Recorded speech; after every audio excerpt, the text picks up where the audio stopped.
अच्छा, I am very sorry first of all कि मैंने इस चैनल पर रेगुलर वीडियोस डालने के लिए बोला था, बट 2-3 दिन से इस चैनल पर वीडियो आई नहीं है। बट अब से वीडियो में कोई भी डिले नहीं होगा। एक्चुअली मेरी थोड़ी तबीयत ठीक नहीं थी, इसलिए मैं थोड़ा सा डिले कर गया। और मुझे वो नहीं है जो आप सोच रहे हो, नॉर्मल तबीयत ख़राब थी। और अब डिले नहीं आएगा ऑब्वियसली। तो आज हम क्या करने वाले हैं, आज हम करने वाले हैं, अरे यार वैसे ही बता देता हूँ, बहुत सारे पेजेस हैं। स्टैंडर्ड्स ऑफ ऑडिटिंग चल रहा था हमारा साथ साथ में सीरीज़। अच्छा, मैं आपको बता दूँ, एक तो हमारा ऑडिट ऑफ बैंक्स चल रहा है साथ साथ में, उसके हार्डली 9 या 10 क्वेश्चन बचे हुए हैं।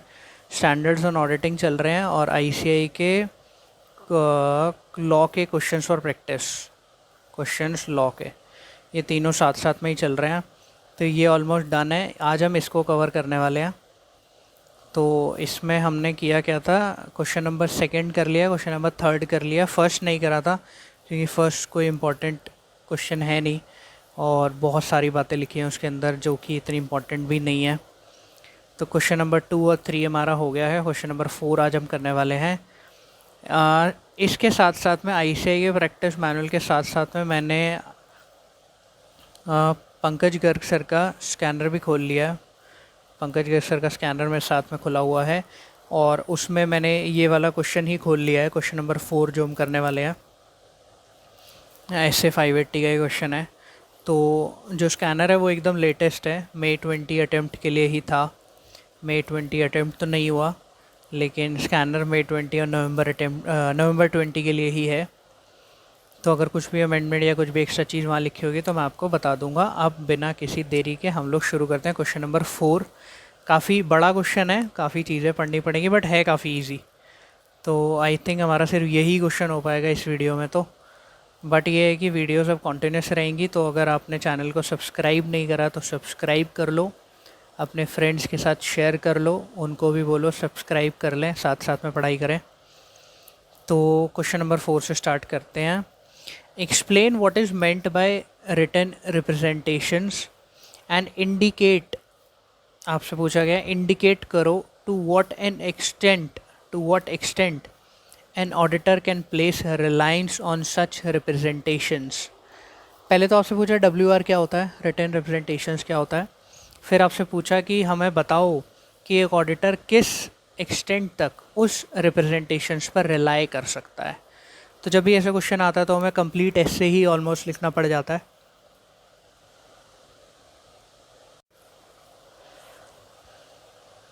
शुरू करते हैं हम लोग।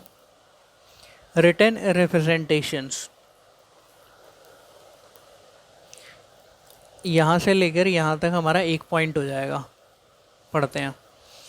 अ written statement by management provided to the auditor to confirm certain matters. एक रिटन स्टेटमेंट होती है, मैनेजमेंट देता है ऑडिटर को कुछ मैटर्स को कंफर्म करने के लिए, और या फिर to support other audit evidence, other audit evidence के सपोर्ट में देता है। Written representation in this context, written representation in this context do not include financial statement. जो मैनेजमेंट ने हमें फाइनेंशियल स्टेटमेंट चेक करने के लिए दी है वो WR नहीं है, वो रिटन रिप्रेजेंटेशन नहीं है। हमें क्या है, कुछ बातें कंफर्म करने के लिए और कुछ बातों का सपोर्टिंग देने के लिए, सपोर्ट एविडेंस देने के लिए जो चीज़ें दी जाती हैं वो होती हैं written representations. The assertions therein और supporting books and records, financial statements, assertions और सपोर्टिंग बुक्स और रिकॉर्ड्स, ये रिटन रिप्रेजेंटेशंस नहीं है। ठीक है, do not include financial statement, the assertions therein और सपोर्टिंग बुक्स एंड रिकॉर्ड, ये रिटन रिप्रेजेंटेशन नहीं होती हैं। सिर्फ ये होता है रिटन रिप्रेजेंटेशन, आप समझ ही रहे होगे। लेट से प्रोविजन फॉर डाउटफुल डेट्स आ रहा है बैलेंस शीट के अंदर, उसको कंफर्म करने के लिए आपको एक रिटन रिप्रेजेंटेशन दे दी मैनेजमेंट ने कि मैनेजमेंट ये मानता है कि इतना ही प्रोविजन बनना चाहिए। तो एक वो मैनेजमेंट की रिप्रेजेंटेशन है और उसके अंदर उन्होंने कुछ बेसिस वगैरह लिख दिया, तो उसको आप कहोगे कि उस वो जो प्रोविजन फॉर डाउटफुल डेट्स के लिए दिया है मैनेजमेंट ने रिप्रेजेंटेशन, उसको आप कहोगे WR। जो प्रोविजन बैलेंस शीट के अंदर आ रहा है उस एजर्शन को आप WR नहीं कहोगे। ठीक है, I hope the point is clear. आगे चलते हैं। पॉइंट नंबर 1 हमारा हो गया। पॉइंट नंबर 1 के अंदर क्या लिखा था, जो भी रिटर्न स्टेटमेंट मैनेजमेंट ऑडिटर को देगी कुछ मैटर्स को कंफर्म करने के लिए, कुछ ऑडिट एविडेंस को सपोर्ट करने के लिए, उसे ही कहा जाएगा WR। और WR किसको नहीं कहा जाएगा, फाइनेंशियल स्टेटमेंट को, एजर्शंस को, सपोर्टिंग बुक्स को, रिकॉर्ड्स को। ठीक है, आगे चलते हैं। Audit evidence is all the information used by the auditor in arriving at the conclusion on which the audit opinion is based। इन्होंने आपको बता दिया कि ऑडिट एविडेंस क्या होता है। ऑडिट एविडेंस होता है वो सारी इन्फॉर्मेशन जिसकी मदद से ऑडिटर ओपिनियन तक पहुंचता है। तो इतनी इंपॉर्टेंट लाइन नहीं थी, बट ठीक है। Thus, written representations are necessary information that the auditor requires in connection with the audit of the entity's financial statement। तो जब आपको ऑडिट एविडेंस समझ आ गया तो आपको समझ आ जाएगा कि रिटर्न रिप्रेजेंटेशंस बहुत ज़रूरी इन्फॉर्मेशन होती हैं जो कि ऑडिटर को चाहिए होती है एक एंटिटी के फाइनेंशियल स्टेटमेंट को बेसिकली उसके ओपिनियन देने के लिए। रिटर्न रिप्रेजेंटेशंस काफ़ी इंपॉर्टेंट हो जाती हैं इस केस में। ठीक है, नॉर्मल बातें लिखी हुई हैं बिल्कुल। अकॉर्डिंगली एक काम करते हैं, पॉइंट बना लेते हैं यहाँ से लेकर रिटर्न रिप्रेजेंटेशन। अगर आप इसको नहीं भी पढ़ोगे तो भी चल जाएगा, बट लिखना तो लिख सकते हो, इतना ज़्यादा ज़रूरी है नहीं। मान लेते हैं यहाँ से लेकर हम लोग चलते हैं यहाँ तक, एक पॉइंट बनाते हैं चलो, जिसमें से हमने पहली लाइन पढ़ ली। ऑडिट एविडेंस क्या होता है, वो सारी इन्फॉर्मेशन जिसकी मदद से ऑडिटर पहुँचता है कंक्लूजन पे। उसके बाद बोला WR इस वजह से काफ़ी इंपॉर्टेंट हो जाता है। Accordingly similar to response to inquiry, ये इंक्वायरी जैसे हम इंक्वायरी करते हैं उसका जो रिस्पॉन्स आता है वो उससे आप कह सकते हो WR, मतलब उससे सिमिलर। बेसिकली क्या कहना चाहता है ये, जैसे कि similar to responses to inquiries, जैसे कि इंक्वायरी के रिस्पॉन्सेज होते हैं उसी हिसाब से WR जो कि रिटर्न रिप्रेजेंटेशंस है वो हमारे क्या है, वो ऑडिट एविडेंस है। ऑडिट एविडेंस क्या होते हैं, जिसकी मदद से ऑडिटर ऑडिट ओपिनियन पर पहुंचता है। और WR जो होते हैं वो हमारे ऑडिट एविडेंस ही होते हैं। जो भी आप रिटर्न रिप्रेजेंटेशंस लेते हो वो आपके ऑडिट एविडेंस ही होते हैं। अब जो लाइन आने वाली है, अगर आपने वो एक नहीं लिखी और एग्जामिनर के आगे हाईलाइट नहीं करी तो एग्जामिनर आपके मार्क्स काट लेगा या आपको मानेगा ही नहीं कि आपने क्वेश्चन अटैम्प्ट करा है। ऐसे 580 की समवेयर सबसे इंपॉर्टेंट लाइन आती है, Although written representations provide necessary audit evidence। वैसे तो WR बोले तो रिटर्न रिप्रेजेंटेशन, मैं बार बार रिटर्न रिप्रेजेंटेशन नहीं बोलूँगा, WR बोलूँगा। Although WR provide necessary audit evidence, वैसे तो WR काफ़ी ज़रूरी ऑडिट एविडेंस प्रोवाइड करते हैं। They do not provide us sufficient appropriate audit evidence on their own about any of the matters with which they deal। दोबारा से highlight कर रहा हूँ, बस समझते हैं क्या लिखा है। वैसे तो WR काफ़ी नेसेसरी ऑडिट एविडेंस देते हैं, लेकिन वो SAAE नहीं होते, sufficient and appropriate evidence on their own about any of the matters with which they deal. Basically अगर आप कोई चीज़ चेक करने जा रहे हो, मान लो इन्वेंट्री चेक करने जा रहे हो, मैनेजमेंट ने आपको लिख के दे दिया कि मैं बीइंग अ मैनेजमेंट हम आपको ये रिप्रेजेंटेशन देते हैं कि inventory count is okay, inventory count एकदम कंप्लीट है, उसमें कोई एरर नहीं है, कुछ नहीं है, तो वो आपका ऑडिट एविडेंस नहीं बन जाएगा, आपका इन्वेंट्री चेक का ऑडिट एविडेंस नहीं बन जाएगा। मानता हूँ कि बहुत ज़रूरी ऑडिट एविडेंस WR प्रोवाइड करता है, बट अपने आप में WR कुछ नहीं है। अपने आप में WR कभी भी ऑडिट एविडेंस और अपने आप में सफिशिएंट अप्रोप्रिएट ऑडिट एविडेंस नहीं माना जाता। ये लाइन आपको ज़रूर लिखनी है और लिखने के बाद हाईलाइट भी करना है। ठीक है, आगे चलते हैं। ये हमारा पॉइंट नंबर 3 हो गया वैसे देखा जाए तो। पॉइंट नंबर 1 क्या था, याद करो। WR क्या होते थे, जो सर्टेन मैटर्स को कंफर्म करते थे, अदर ऑडिट एविडेंस को सपोर्ट करते थे। WR क्या नहीं होते थे, financial statement, assertion, supporting books. Second point क्या था कि ऑडिट एविडेंस वो होता है जिस पे ऑडिटर अपना ओपिनियन देता है, और WR भी ऑडिट एविडेंसेस ही होते हैं, जैसे कि इंक्वायरी के responses.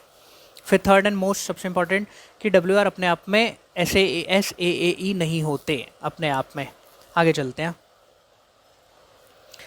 Furthermore, the fact that the management has provided reliable WR does not affect the nature or extent of other audit evidence that the auditor obtains about the fulfillment of management responsibility or about specific assertion.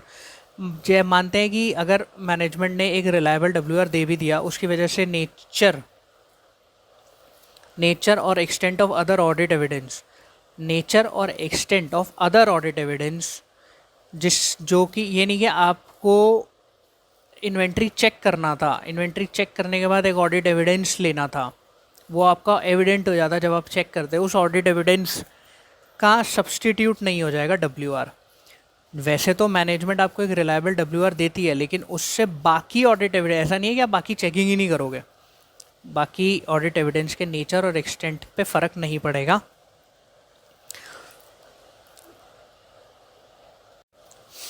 ये नहीं कि एक सजा धजा WR मिल गया तो उससे आपको ये समझ आ जाएगा कि मैनेजमेंट ने अपनी सारी रिस्पॉन्सिबिलिटीज़ पूरी कर दी हैं और आगे का काम आपको नहीं करना है, ऐसा नहीं होता। इसको मान लेते हैं हमारा 4th पॉइंट, ठीक है।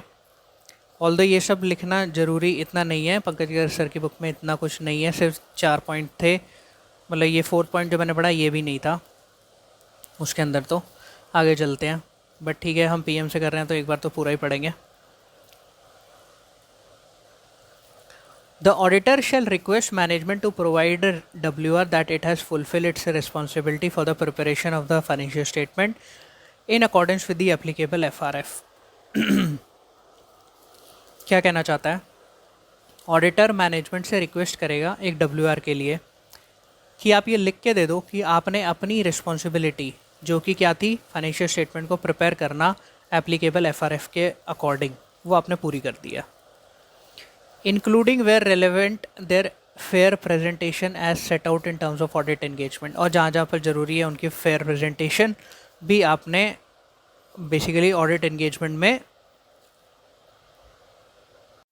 जो आपने ऑडिट एंगेजमेंट की टर्म्स में बहुत लिख के दिया था कि हम जहाँ जहाँ पर भी फेयर प्रेजेंटेशन चाहिए होगी हम करके देंगे, वो आपने करके दे दी है। तो यहाँ से लेकर हमारा 5th पॉइंट भी कंप्लीट होता है। आगे चलते हैं।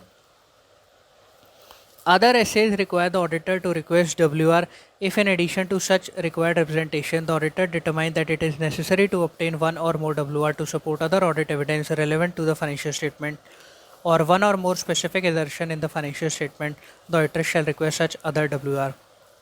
जो हमारे बाकी essays हैं, जैसे कि essay 501 ही हो गया, उसमें इन्वेंट्री के लिए स्पेसिफिक चेक्स बोले हुए हैं, तो वहाँ पर भी इन्वेंट्री के लिए या लिटिगेशन के लिए WR मांगे जाते हैं। तो जो अदर एसेज है जहाँ पर WR मांगे जाते हैं, तो ऑडिटर डिटरमाइन करेगा कि जहाँ जहाँ पर भी ज़रूरी होगा एक से ज़्यादा WR लेना ऑडिट एविडेंस को सपोर्ट करने के लिए या किसी एजर्शन को, स्पेसिफिक एजर्शन को सपोर्ट करने के लिए, वो वहाँ पर एक से ज़्यादा भी मांग सकता है WR। ठीक है, इतनी बात क्लियर है। ये हमारे 6 पॉइंट्स में व्हाट इज़ WR तो कंप्लीट हो गया। इतना लिखने की ज़रूरत नहीं है, 4 to 6 मार्क्स का ही आएगा, बट ठीक है हमने PM से पढ़ लिया तो अब हम कुछ भी कर सकते हैं। एक्सटेंट ऑफ रिलायंस अब देखते हैं। मैं बार बार इसको ऐसे करके रोक इसलिए रहा हूँ क्योंकि मुझे खांसी आ जाती है, तो इसलिए एक सेकंड के लिए मैं फिर कह रहा हूँ मुझे वो नहीं है जो आप सोच रहे हो।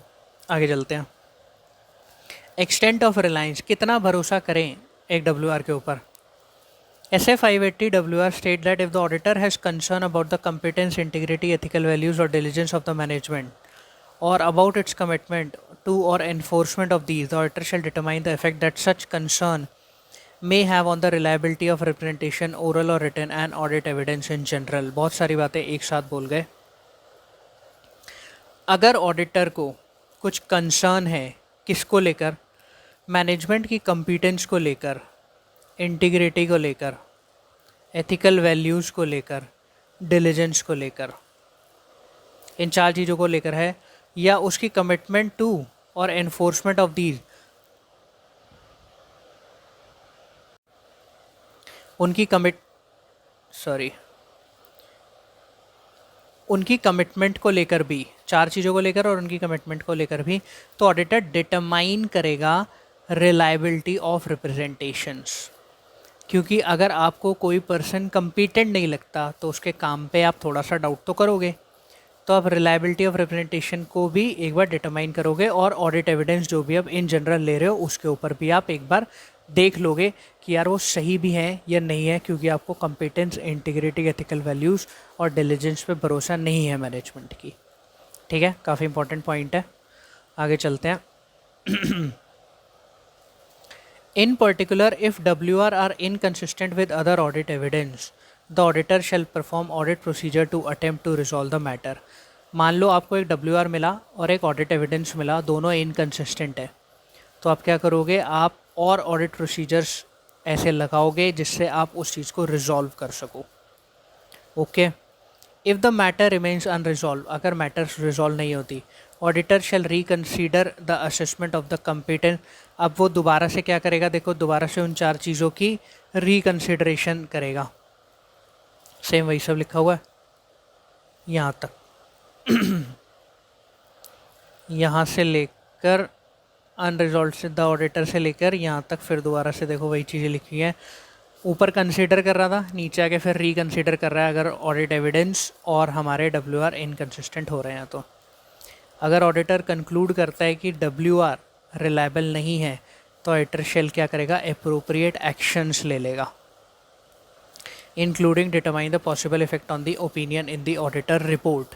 ऑडिटर रिपोर्ट अपनी ऑडिटर रिपोर्ट के ओपिनियन में भी कंसिडर कर लेगा। अभी जाना मत, मैं एक सेकंड देख लूँ पंकज सर की बुक में कि कुछ एक्स्ट्रा मैटर तो नहीं लिखा हुआ।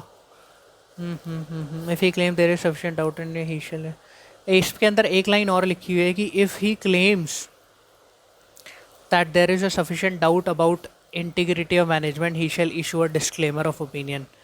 तो बेसिकली क्या कह रहे हैं, हम लोग डिस्क्लेमर भी दे सकते हैं अगर वो ये चीज़ ऑडिटर की क्लेम करता है कि इंटीग्रिटी के ऊपर सफिशिएंट, मैनेजमेंट की इंटीग्रिटी के ऊपर अगर उसे कुछ सफिशिएंट डाउट हो रहा है तो वो डिस्क्लेमर भी दे सकता है। एक लाइन और एक्स्ट्रा लिखी हुई थी इसके अंदर, तो वो मैंने आपको बता दी। अब मैं बताता हूँ ये कौन से अटैम्प्ट में आया था। वेरी गुड, ये अटैम्प्ट ही नहीं लिखा हुआ इसके आगे कि कौन से अटैम्प्ट में ये आया है। तो आई बिलीव आपको ये क्वेश्चन तैयार हुआ होगा, रेडी हुआ होगा। तो अगर आपको मेरा काम, मेरी वीडियोस पसंद आती हैं तो आप वीडियो को लाइक कर सकते हो, सब्सक्राइब कर सकते हो। और अगर आप मेरे साथ पढ़ना चाहते हो, मतलब मैं CA final old course group 1 prepare कर रहा हूँ, अगर आप मेरे साथ पढ़ना चाहते हो और चाहते हो कि मैं अपनी कॉन्टैक्ट डिटेल शेयर करूँ वीडियो के अंदर, तो मुझे बता देना। अगर कुछ लोग इंटरेस्टेड दिखेंगे तो मैं शेयर कर दूँगा और फिर हम साथ में डिस्कशन कर सकते हैं, पढ़ सकते हैं। तो ठीक है, आज की वीडियो को यहीं तक रखते हैं। Thank you so much guys for watching this video.